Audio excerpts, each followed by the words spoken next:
Mr. Tony. I seek your Lordship's indulgence in taking you back to the discussion on transformation and court administration.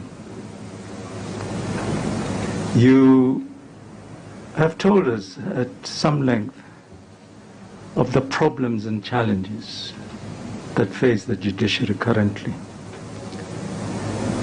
And it is on record that there have indeed been numerous task forces, committees, you name it.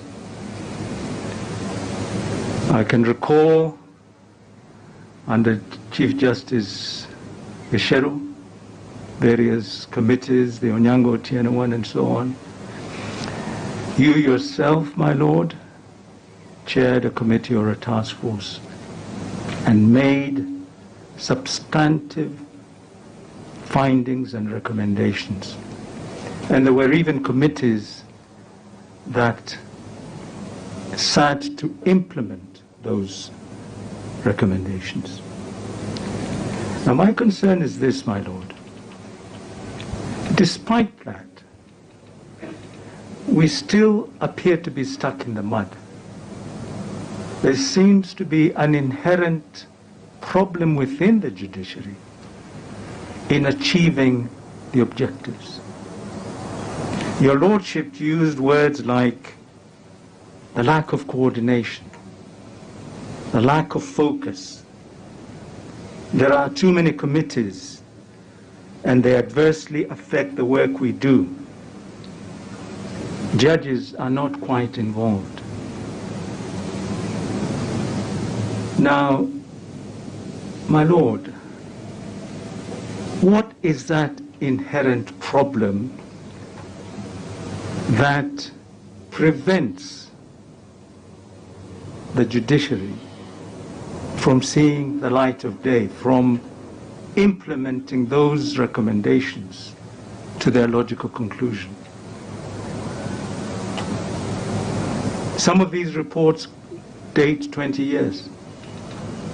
Some of the recommendations are still stuck. Braille machines, something that was recommended X number of years ago, still unimplemented. Why? That's my first question. Thank you, Mr. Tony. I said earlier, we need to focus now on seriously implementing these recommendations. I do not think, from where I sit, that we have been focused in implementation. We've been focused in generating more and more work, replicating what has been done before.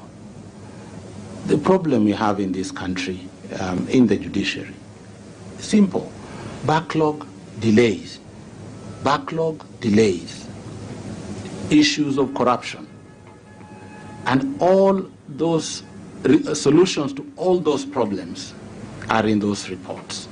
Those reports have been collapsed into SJT. Those problems are in our strategic plan.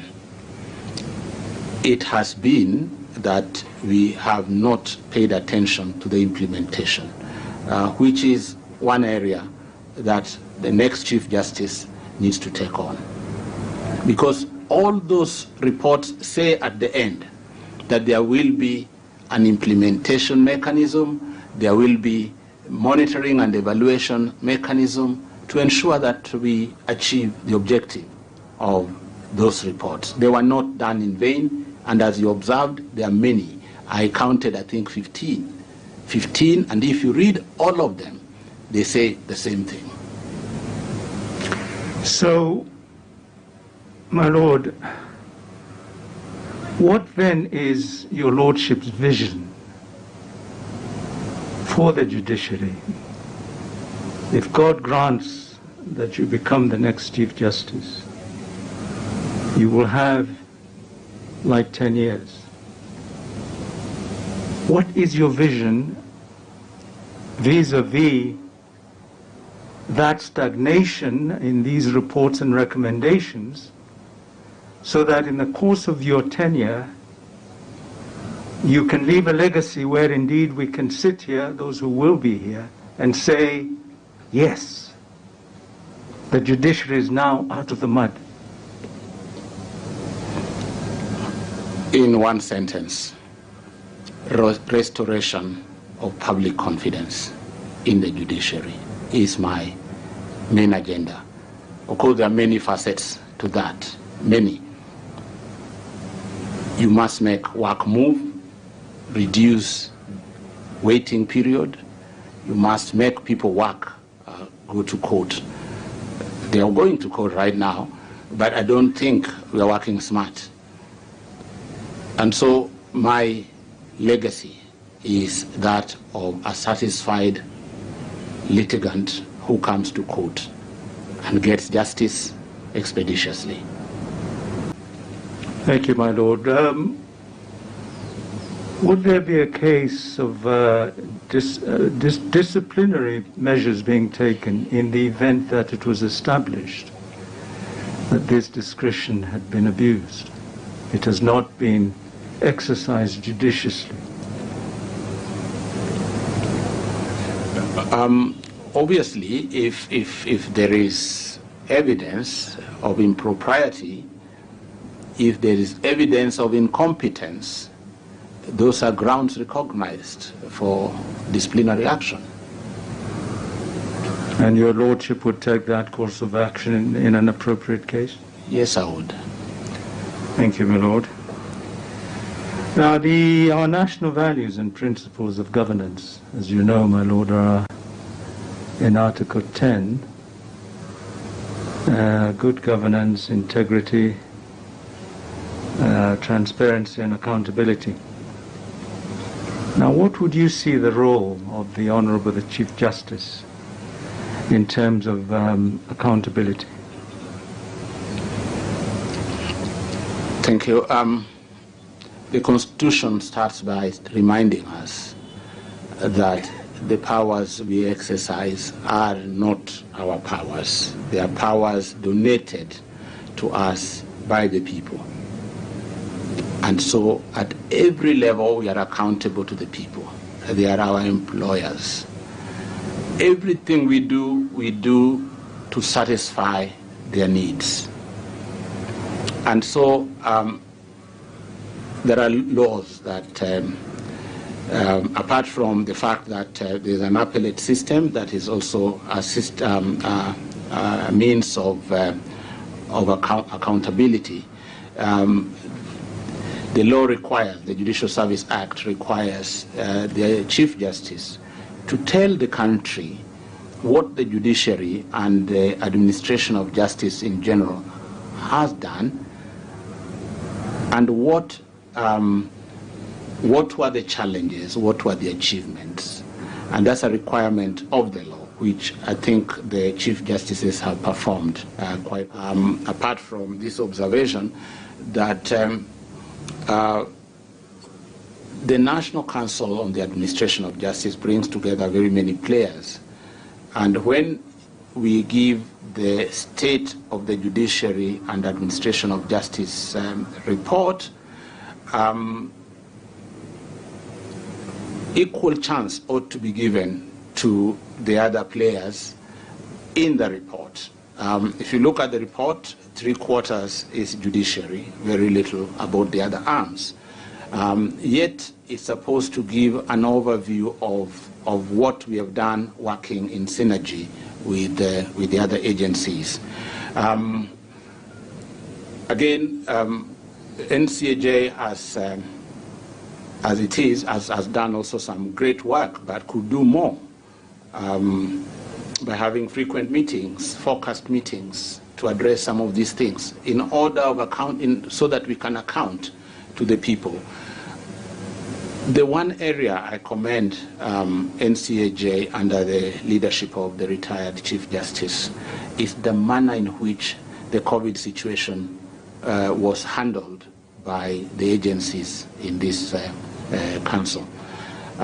They came together, they agreed what the police were going to do, what was going to happen in prisons and in courts.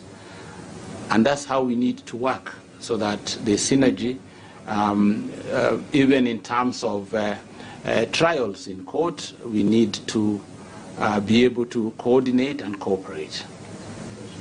I move on to my final area and my final question, which is this. In the course of your career in the judiciary, you must have come across phrases like bench fixing, shopping for judges, allegations of outright bribery of judges in the various courts. That's in the public domain. And the phrase, why hire a lawyer if you can buy a judge? Now again, the subject of corruption is not new, and it has been addressed by various committees. Under Chief Justice Evan Gashero, every couple of years he would appoint a committee which would go out around the country collecting views and complaints from members of the public and offering remedial action, sometimes on the spot, on the ground, and sometimes through the usual mechanisms. The surgery of judges in 2002, was it? 3, etc. And yet, my Lord, the problem, the cancer still persists. And if anything, in recent years, it seems to be entrenched. You're seeking to become Chief Justice against that backdrop,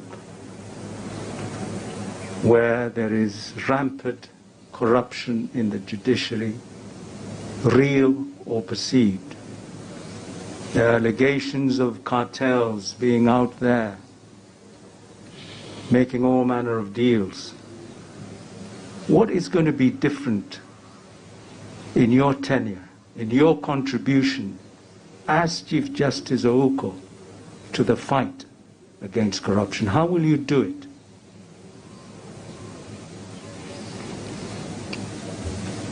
Corruption is a big problem, not just in the judiciary, but in the entire country, all sectors, all sectors. And it is only in the judiciary that we have looked inwards, that we have done introspection. All these reports you talk about were all meant to address the issue of corruption, all of them. And Chief Justice Gashero, you are right in saying that he had a plan to have a biannual team that would change every 2 years to go around and collect views. And you are one of those who did the last one, done very differently from the radical surgery. Radical surgery that saw some sick people go, but also those who are not sick. It also left those who are sick to remain.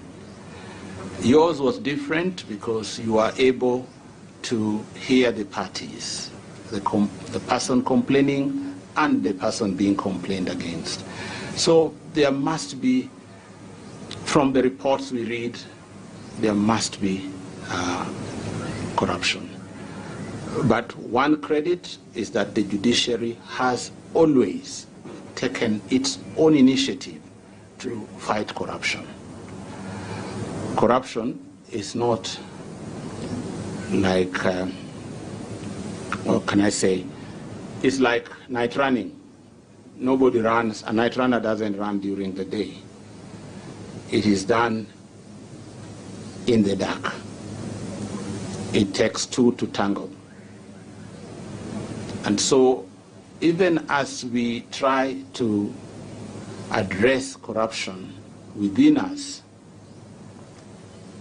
we also must be able to have corruption addressed without the judiciary, outside the judiciary. There are many mechanisms that have been put in place. We have laws to deal with this. The Public Officers Ethics Act. We have the Integrity Act, Leadership and Integrity Act. We have even a new one, which I saw recently, Public Something Principles, Values and Principles,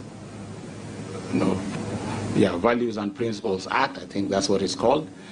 And so we have filled our libraries with these laws, which are not supposed to apply only to the judiciary, but to the whole of public service. So for ourselves in the judiciary, my concern, if God willing, you grant me the honor, is first of all, just to appreciate that there's no purpose for a judge or a magistrate to take a bribe.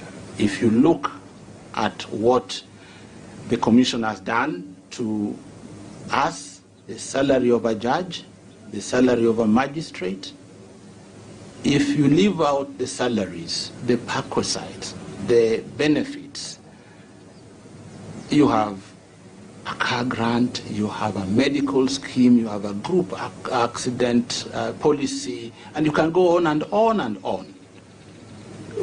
Why would somebody tempt you with money? So it's time also for us to think whether we joined the judiciary to enrich ourselves, or whether we joined it to provide service,